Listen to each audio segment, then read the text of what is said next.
Okay, first we're going to open our file in Photoshop, and as you can see, it has a background. You can click on the remove background, and sometimes bad things happen like this, but that's okay. Okay, so we're going to do it another way. We're gonna use a quick select tool, and that's our mighty weapon against troublemakers like this one. So all you have to do is hold on to shift as you select every element. So we're gonna select everything, every single element, and I'm going to show you what not to do, which is do not remove the background because we are going to have a problem again. There it is. Instead, we are going to undo that and just copy and paste our selection.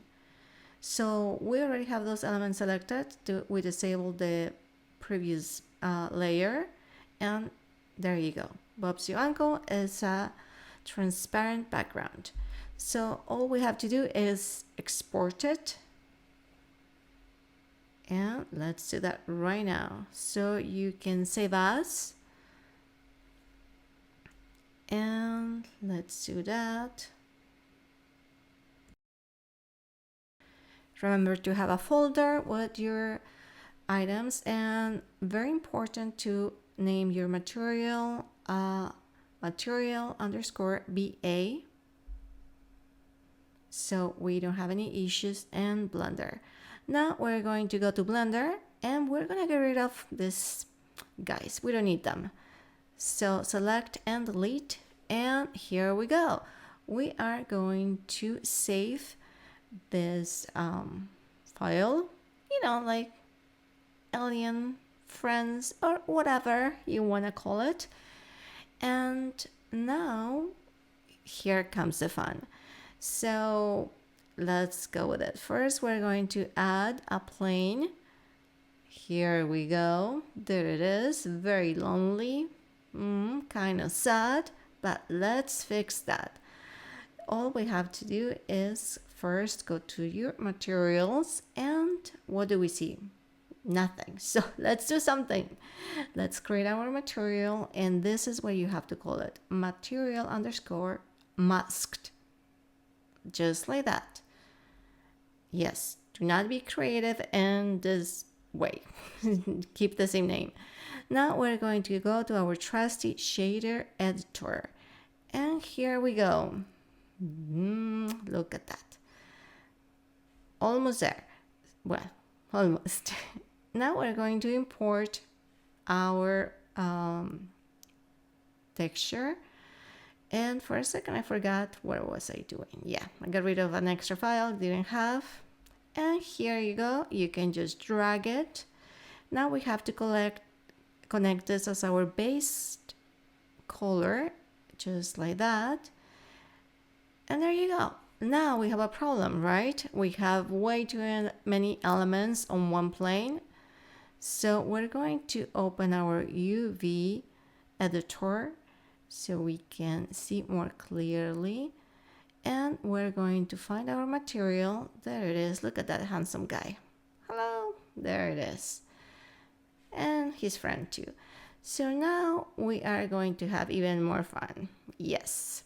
So we're going to duplicate our plane. Command D. And here you might be wondering, why do I have that chunky space background on the left? Well, that can be your background for the game, for your environment, or if you have a primitive here like a sphere, you can just wrap it around this texture and give yourself some background elements that look fun. But anyways, let's continue. So here's where you can duplicate this plane or a cube or spheres, but first let's do something. We're going to go to our data and make sure the UV map looks all right, and that's what you have to see. All good. Okay. Now let's go for it. Let's go crazy. And we are going to duplicate these planes as many times as we wish. That's right, nobody can stop us. We can have a million of them. Okay, maybe in world capacity, but you get it. As you can see on the left, I have a space like rectangle, and I'm gonna use it on a plane, and I'm gonna stretch that plane. But also you can take little details like the planets and make individual planes with it. I also have some gradients, as you can see. This is a great way to be very practical and cost effective. Yeah, those gradients right there. You can have a cube of spheres and you can wrap them in these textures. Also, if you have, let's say you have a rock, an actual rock, a mesh, 3D mesh on your world, and you want to add some flowers or some greenery, you can also do that with planes, and that's a very practical way to do a world, right? You save a lot of capacity and it's super fun and creative. Now, here we go. So repeat the process until all your designs have a plane, and once you do that, we can readjust them and stretch them or squeeze them. So we are going to adjust every single one until it makes sense. You can use S to scale, R to rotate, and here I'm using S, then X, so I can make it into a rectangle. And here we go, I just duplicated that and then rotate, SR. Okay, we are finishing all our planes and they are looking good. Look at that cute guy there. Well, now there is one thing I think we should do, which is check the scales of our planes. They should be 1, 1, 1. And look, this one is fine. You can check one by one just by clicking on it. If they're not, as you saw right before, here it is. We're going to do something about it so it doesn't cause us any trouble later on. So all we have to do is apply all transforms. Here we go. Command A. And now we can check them quickly, and you see now it's all good. 1, 1, 1 on the scale. All right, so moving on. With all your planes selected, we are going to export as an FBX.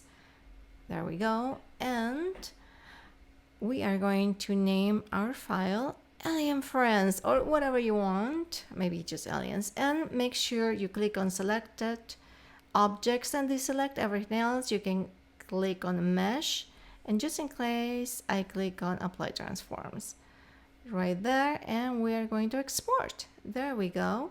Now we are going to import our assets. All right, and I'm gonna disable that and just drag my two files at the same time. And remember that offset is supposed to be off right here, and then just click import. There we go, no errors, and we can go ahead and open our beautiful assets, fun and mischievous, and just had fun. As you can see, I am already on my desktop editor, and I'm just playing around with some rocks, making a little cave for my little monster friend. And by the way, if you're interested, this the full game as a world template is available for you to play, to use it, to learn, hopefully to make something fun with it. Yeah, so it will be fun to see what you can make with it. Well, I just wanted to show you that I have a 3D object here, a mesh and a rock. And I have my other planes just embellishing and making a little house for my little monster friend here. And it's super fun, something that you can really use to be practical and cost effective creating your worlds. And I would say give it a go. The cutout method asset It's really, really functional, practical. All you have to do is remember, have your transparent background and your opaque pixels. And this will save you so much world capacity. As you can see here, I'm using 3D rocks and mixing them with my planes. And what a fun and practical way it is to make a universe, a world like this, a game. It is really fun and it's a challenge. Sometimes, as you can see in our world template space jumpers, if you want to use it and have fun with it, pretty much the whole world, the whole game is made with planes. And it was a challenge, but it was super fun. And I just wanted to show you that it is possible and it is really, really something different. Well, I hope you had fun and I hope you show me what you create in your Horizon World adventures. See you next time.